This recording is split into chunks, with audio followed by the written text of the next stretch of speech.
Hey everybody, thanks for clicking on this video. My name is JJ and I am an Uber driver part-time. I have 350 completed rides over 3 months, and I wanted to do this video to talk to you about how to keep 5 stars as an Uber rider.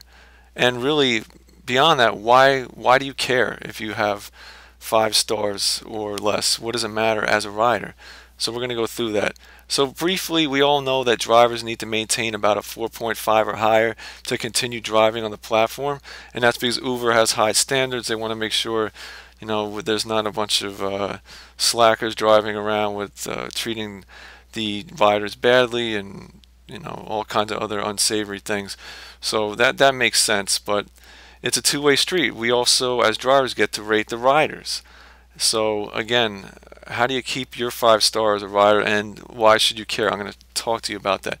So, basics for averaging a 4.5 plus average for your star rating. First thing, ensuring pickup location is accurate. Again, it's a pretty obvious thing, but let's think about it. The application software, your app, is pretty intuitive, but that pin is not always accurate, and that could be for different reasons. I notice if you're in somebody's house using Wi-Fi, it doesn't always drop the pin in the house location. So make a note here. If you're busy, you're out and about, you drop the destination, the pin, just glance and make sure that the address matches where you are. And when I say that, if you're in a house and the house is 100 Maple Street and the pin says 100-104 Maple Street, that's kind of a problem, because that means that the rider is going to show up in between that location, and that might be 2 houses down where you may not see the car. It just creates confusion. A hyphenated address is not a good address, so put in the actual address, and if you don't know it, ask your buddy and say, what is your address? If that doesn't work, grab a piece of mail and say it's 100 Maple Street and put that in. That's going to make your life and the driver's life a lot better, and it's going to result in a higher rating. So it's really important. I'm going to do videos later on showing you actually how that works and how you can make it better. So the other thing I'll mention with that is also, if you're at a business or an establishment, you're getting picked up, again, if it's a hyphenated address or something nondescript, just in that rider destination bar, just type in the name of the place you're at. If it's Joe's Bar or Red Lobster, it'll find it, and that will definitely help the driver find you. If that doesn't work, just text or call the driver and say, hey, the destination, the app isn't picking up really where I am. I'm here. I'm at the diner, and whatever it is, and they'll find you, and it's that simple. That makes a world of difference. It's going to make your rating stay really high. That's what drivers care about. So number 2, communicate with your driver if you believe there is any confusion. That's really related to what I just talked about. So you have the option of texting or calling your driver. Texting, they'll probably be able to read it but not respond back because we're usually driving en route. But you can call and we can discuss it. It could be a short conversation. It makes the world of difference. It doesn't have to be a long conversation. I highly recommend that. Number 3, be ready to go when your app says driver is arriving. Even though it's saying arriving, we are actually parked and ready to go. And at that point, there is 5 minutes set for you to get into the car. Again, if you don't get in the car in 5 minutes, we can hit cancel trip and rider no-show, and you'll be charged. So nobody wants that to happen, right? I want to get a bigger fare. I want to make you happy.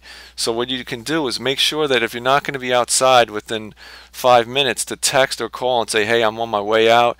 Do something. And also, if we call you or text within that 5 minutes, answer the phone or text back, because if we don't hear back from you in 3 or 4 minutes, generally at 5 minutes, 15 seconds, I hit cancel, rider no-show, and I'm out of there, and I get the cancellation fee. So that's really big, just to help you out. 4, basic courtesy. It's not hard. The driver says, hi, how's your night going? Hi, how are you? Great. If you want to continue talking, great. If not, it's fine. You're busy, you want to be left alone. But sometimes people are just strange. It's like we're robots and they don't talk to us. That's never going to make anybody happy. So just common courtesy, easy. All right, so what are we going to talk about next? The 4.0 and below rating factor. So how do you get these low ratings besides the four we just went through, or excuse me, sneaking open alcohol containers into the car. So again, no one's really sneaking because we know, we can smell it. Drivers always know. You don't want to do that. Just avoid doing that because that's a driver can get in trouble if they're pulled over, and everybody knows that's a bad idea. Number two, forcing drivers to find you due to inaccurate pin drops. We went through that earlier. Just avoid that because that's a big factor. Number three, ignoring text and phone calls from driver. Again, we went through that, but that's going to cause low ratings. Number four, refusing to provide accurate destination address. So that means when you're in the car and we're getting ready to go, keep in mind we do not know your destination address until we hit begin trip. So if you ever feel, wow, the driver is clueless, he doesn't know where we're going, because we're not told. We're not allowed to know until we hit begin trip, and there's reasons for that. They don't want drivers cherry picking their rides because then maybe riders will never be picked up. So we don't know, but let's figure it out. If you're not sure that's going to be a problem, let's talk about it and be confident where we're dropping you off before the car starts moving. And I've had a bunch of times where people have said, yeah, I know where I'm going. I put in the address. Again, a hyphenated number in the middle of a highway. You're arriving at the destination. Not really. It's in the middle of a highway. So let's agree we know where we're going. 5, using personal GPS with audio in the back seat. So I'm talking about riders firing up the old GPS in the back seat and trying to go toe-to-toe with the driver's GPS. It's a bad idea. If you want to go somewhere specifically, a specific route, just tell the driver. But if you're not a person who has a license and you're using GPS because you can, let me tell you, you don't know. That's a bad idea. And it really irritates the driver. It causes confusion. That's going to result in a low rating. Number 7, if we offer you the aux cord because we're good people and we want to have fun with you, great, play your music. But don't blast it, and don't, beg to have the music turned up to the point where the speakers are becoming distorted. It's just stressful. I'm not going out to a party. You are. That's great. Let's chill, but don't go nuts. And that's going to irritate the driver. All right, so you know all the bad factors. So let's get to why we clicked on the video. Why should you maintain a 4.0 or higher? Main reason, only real reason, is quality drivers will not pick up riders with less than a 4.0. So if you're wondering why you're getting acceptance and then cancels a lot, a driver might, accept you because they're busy and they didn't look. But once they see that you're a lower than a 4, they may say, no way. I mean, there's going to be drama with this rider. They're either going to be late, they're going to try to stuff the car, they're going to do all kinds of wacky stuff. I don't need to deal with that. Uber's not driving, is not paying that much to deal with this, and there's enough other rides. You can get riders that have higher ratings. So that's the tip. You want to maintain a higher rating because you want to be able to get a ride from a quality driver. If you want to roll with drivers that are just, 1 foot in the grave, one on the banana peel, getting ready to be deactivated at a 4.4 or whatever it is, then go for it. But you know what those rides are going to be like. So it's not that tough. Just figure out, follow some of these tips.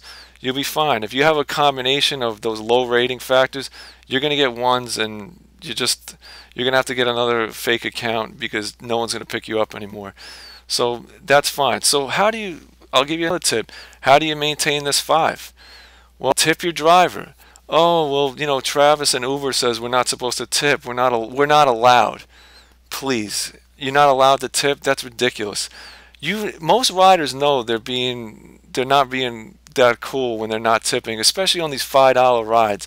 If you're going a couple blocks, it's $5. I mean, and you're making the driver wait, and you're doing all this weird stuff, and you're not tipping. I mean, people, you should be tipping. To tip $2 or something is not going to put you out. Oh, I don't carry cash. Right. We've heard every excuse. Tip a little bit, and you're going to keep it 5. I'll tell you right now, if you tip, you will get a 5 no matter what. And that goes for if you're going to bring liquor in the car and all that. If you're cool with your driver and say, hey, you might say, I got a beer, I'll keep it low, or we're going to listen to music, but at the end of the ride, we're going to hook you up. We're going to tip you like $5, or if it's a short ride, like $2, you're going to get 5s, and it's going to be all good. That's all you got to remember. Don't just tip a little bit and you'll be fine. And that's really the key to it. So there's no secret. You can ask drivers. They'll tell you. They don't want to say anything because they don't want to get a 1-star rating.